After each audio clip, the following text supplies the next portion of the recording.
Hey, what's up, stock compounders? Brad here. So it feels like we're really on the home stretch of Charlie Munger's Psychology of Human Misjudgment series.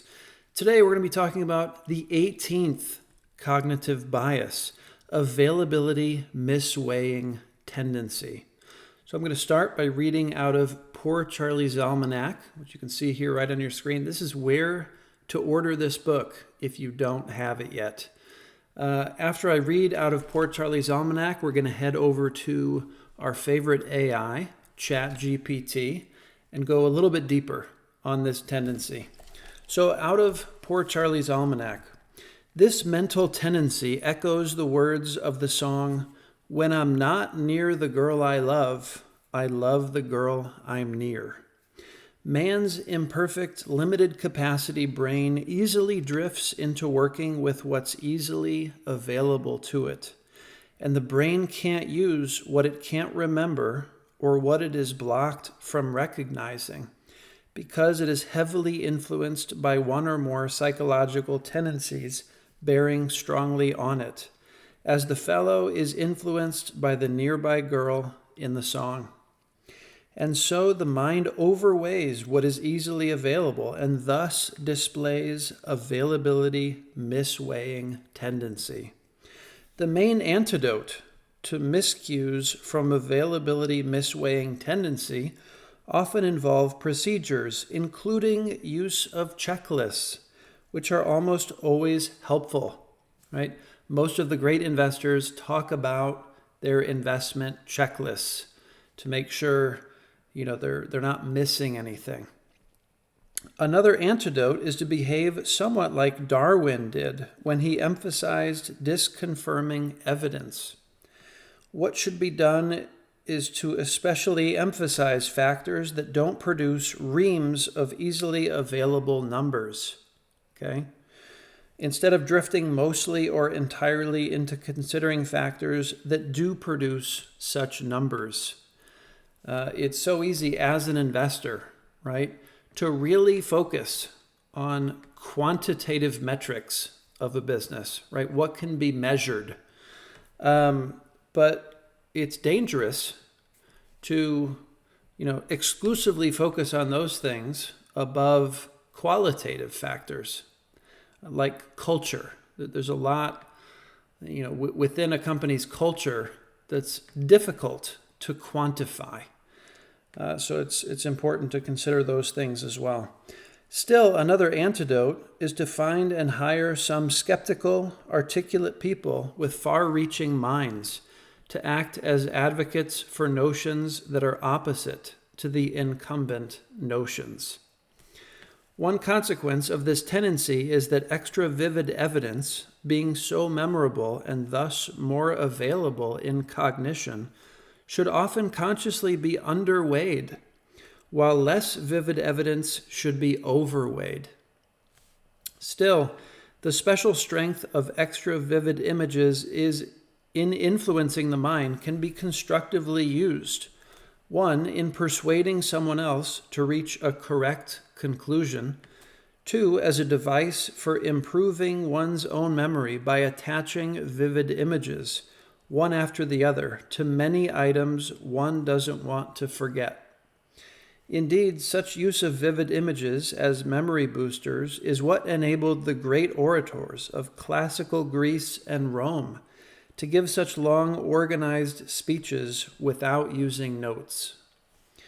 The great algorithm to remember in dealing with this tendency is simple. An idea or a fact is not worth more merely because it is easily available to you. So that's what Charlie Munger had to say on the topic of availability-misweighing tendency. Let's see what ChatGPT-4 has to say about it. Availability-misweighing tendency is a cognitive bias that occurs when people overestimate the importance or likelihood of events, information, or experiences that are easily recalled or readily available in their memory. This bias can lead to distorted judgments and flawed decision-making, as individuals may rely too heavily on the information that comes to mind easily, rather than considering a broader range of relevant data or evidence. I was actually just hearing a story on the radio the other day. There was a guy who was talking about how he won the lottery in 2021. He won $1 million playing some lottery. 2 years later, he won again. He won $2 million. Okay? So he won twice in 2 years, a sum of $3 million total. So you could imagine, if he were to calculate just the raw odds of winning the lottery, he'd come up with the number. But because these experiences, multiple experiences, are so recent for him, I'm guessing he's probably overweighing in his mind how likely he is to win. And it sure wouldn't surprise me if he continues to play the lottery, perhaps for the rest of his life. Examples of availability-misweighing tendency, misleading people. Oh, real quick. This also reminds me of something Seth Klarman said. He was talking about how when the pandemic started, and he was thinking about, possible future events, he caught himself overweighing the possibility of another pandemic, right? So, we all have these biases. It's just really important to recognize them and see clearly how they're skewing our thinking about the world. Okay, so examples of availability-misweighing tendency, misleading people. 1, media coverage. Extensive media coverage of a rare event, like a plane crash or shark attack, can lead people to believe that these events are more common than they actually are, causing them to overestimate the risks associated with these activities. Number 2, personal experiences. If someone has recently experienced a negative event, like a car accident, they may overestimate the likelihood of such an event happening again, even if the statistical probability remains low, right? It's not going to affect the statistical probability if something happens to you, but it's sure going to seem more real and more likely that that risk could materialize again in the future. Number 3, vividness. Vivid or emotionally charged events are more easily recalled, which can lead people to assign greater weight to these events when making decisions. For example, a person who has witnessed a violent crime may overestimate the prevalence of crime in their area, even if crime rates are relatively low. So those are some great examples of how this tendency can mislead. Antidotes to avoid being misled by this tendency. Number 1, awareness. Recognize the existence of this cognitive bias, which, again, this pretty much comes up in every video in this series. That's what we're doing here, right? Awareness. Recognize the existence of it and be mindful of its potential influence on your decision-making process. Number 2, seek diverse information. Actively seek out and consider a wider range of data and evidence before making decisions. This can help counteract the tendency to rely on easily available information. Okay? Kind of balance it out.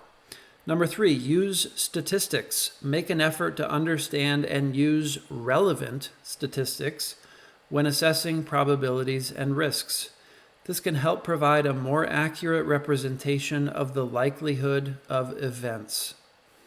Number 4, consult others. Discuss your thoughts and decisions with others who may have different perspectives or access to additional information. This can help balance any biases resulting from the availability-misweighing tendency, right? You're essentially just making more information available than what's currently right in front of you. Number 5, slow down and reflect. Taking the time to carefully consider your decisions and weigh all available evidence can help reduce the influence of cognitive biases, including the availability-misweighing tendency. So there you go, guys. Number 18, we only have, 19, 20, 7 left. Okay, so get excited. Yeah, I couldn't find a good blog post on this tendency to kind of take us into a story. It seems like we've got pretty much all the information we're looking for from Poor Charlie's Almanack and ChatGPT. So this one's a little bit shorter than usual, but we'll be back very soon with number 19. So thanks for watching, and I'll see you guys all in the next one. Take care.